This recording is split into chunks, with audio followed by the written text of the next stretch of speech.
KKD ene Paul Adom Otre ene yanka ne say Captain Smart ewo beef bia se say ye koso na se say ne e be KKD e de free mu akoye Paul Adom Otre ene Captain Smart of Onia TV Onia FM show na ye name say Paul Adom Otre so ace broadcaster ewo Ghana memo ha say na se wena we sem tro efo na we anene hu say asetoma mentu bi ekoso a abrante bi so ababonte a we be chiri ma kire say kamia kwase say ye de nkofo mienu ye etoto ho a ene de wandi ensekora efise kamia kwase ba kokko saito ana ba ko eko private school na kire say be na dwuma mu kura na Paul Adom Otre eyobi a ne show ye no kra no okan nyema pa osua de maniko akire na se sanso kohwe Captain Smart den de bubuja ende obaya no bekeka bi no de egum na we ana brand na akire machira kamia kwese Ghana for eteso nsem bi anke ni kwan se yesoso so abrante ade nsem bibire ana etudwa de beko ne akotie no ade abana so ansana no mamenka wo se University Foundation ana asmas na medijimide ebesom yenko ne kotie abrante en emba Ghana pa sometimes on utina si di house of mai yesoso nsem funsu kanya sa eneme na ma na menkohwa as usual Captain Smart ese Paul Adom Otre kronfo Ghana Ghana pa yeso nsem funso because country a sebi debia no say we give prominence to people noise making because of our tiny niemantino enti na Paul Adom Otre a renowned journalist say how any programmer sebi he deal with facts and yet on casting insinuations and I say on blue water or dealing with facts. Our transia or can or delay could or dealing with facts. Now will be our no hotel. Captain Smart it's now so far there was no why not wait to me the program crowd will be said a call even a court to crowd. Now or no Captain Smart have the guts because Ghana is I say we are too polarized and our politics in tea. Captain Smart we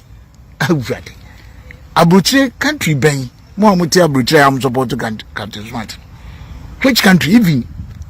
African countries in kura e fan Captain Smart be timi atra credibility be any kitano when you credible na we timi tra radios because Ghana for eso ne sunti se Paul Adom Otre ekron na wo Captain Smart de Paul Adom Otre se edumu gina ho se sebi intellectuals and Ghana for mpu enye ya Captain Smart wait me frɛ Paul Adom Otre so ekron for na Ghana na meka no yesi unipa ne kra na wasan fachiri akopa chew na asem no ayodidie wo brother Roman me chew na kanya asem a Captain Smart wo Captain wachi kronfo wo eba France ambulance nsem na me beka bi mri bi na nkrofo ne me kasa ye ne ade a ka say my sorry ne ade me be yes a program ne kra manfo bibiri dwa me line ambulance ne nsem no kra gusu da ho ambulance ne nsem ne gusu da ho wo France ntwamu sa asem no ntwamu da ho one year kronfo say wo Captain Smart ye betimi akọ Ghana police station won nsem egu ho criminal nsem egu ho Kwame Jokoto there was a time oba be there will be so Christmas tree dama bodam Christmas tree no ada no mo fa ne court special prosecutor o ada na mo fa ne court mo de mo Jimmy me say Jimmy Force no this time mo say Jimmy for no I don't want you people on my wall this time I don't tolerate Jimmy for like you people Captain Smart be country polo now Captain Smart even ayi wo akoye adwuma radio stations are why adwuma on semo adeda ho enyina na Ghana no na say ba na the same politicians here san akopa chewa ma wasem a woni papa yi na oye former minister environmental papa nkwa mrefini Professor Boateng a wode ko court a walusu case a wonam empanifuo bi so pa chew wasem a wo pa chew Captain Smart etimi bie na wo Captain Smart Kumasi nyina wan animo wo South awada ewo wabra bomu Kumasi wo yadwuma wo Fox FM wan anim oba akra me amadamfo asema me kan opa wo medemi madamfo ye fa ni jo osei ne ka wo di fira brochire ba ya wo ye so beto tena ka ni mu 6 good months etwi ka no no ama police be chill e wa dom FM na wo ye adwuma on na me be chill ena mpanifo wo boss ne ade pa achew na ka no watwi ni 6 months o se ka no kra wan gibiu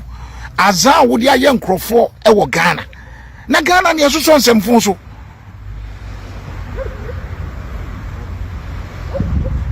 na Captain Smart Paul Adumochiri hwena dwuma oye o de wo mpenasem listen to Paul oye concrete a great analysis with evidence and yes obetena ho no atutu nanum tu keke oba opuvu enkofa fictitious document bia now Captain Smart over the Ghana hey don't Richie don't well we dey say unipa unim no ntino Captain Smart we wo Kwame Jokoto eba be del ese opa biwa no wantimi ankafe na wo Kumasi wan animu Captain Smart Kumasi who don't know you na Ghana ne so nsam so everyday Captain Smart we Captain Smart is better, he can never be better than me said if you now was krono fie no apu wabodam me mbokro no mfa ngusi dan aja say now who dey so nyina mo ha Captain Smart will go prison open market somewhere enya ban na dey ne beto prison Captain Smart will go to prison very soon open asema me kan mu ntronto baby unum ne nsam unum criminal case against no unum ne nsam e court enya ban na dey na court oti radio no so ye na court nsam no it take time unum ne nsam Professor Frimpong Boateng oti we yesi unu Professor Frimpong Boateng won the case 1 million Ghana cedis. Yes, won Triama Professor Frimpong Boateng. On Nampenifo so patch of me, I know about it. Yes, won Triapa Google it and check. Professor Frimpong Boateng wins 1 million defamation suit against Captain Smart. Go and check. Papa nesu onya semnimu ne enya mu ochina. Captain Smart na machiri panic was onya mu ne enya mu china sika no obeje. Enyo no nko a we di nkrofo dream ne nsem wo court se me no wo kasa yi enya ban de na kugina court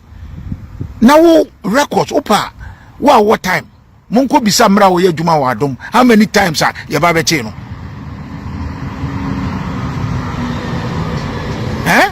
how many times any ye ba be che no wo de opa monko bisa me se Kwame Jokoto no Kwame Jokoto yi ano oye eyi Kwame Jokoto opa monko gugu sa video no na mohwe Kwame Jokoto ne say wo Captain Smart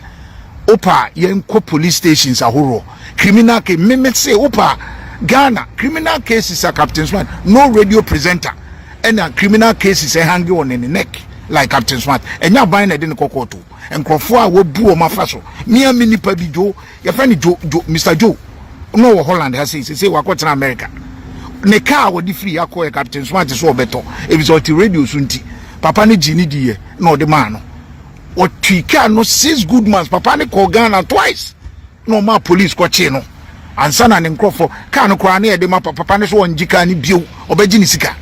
Abrantia wono so abekasa e de afa Paul Adumochiri ene Captain Smart nsema yekoso e de fa ene ne tumamintuma obi eno ho ana ene ye de abesomo e wa Attention TV se ma monu hwa moniti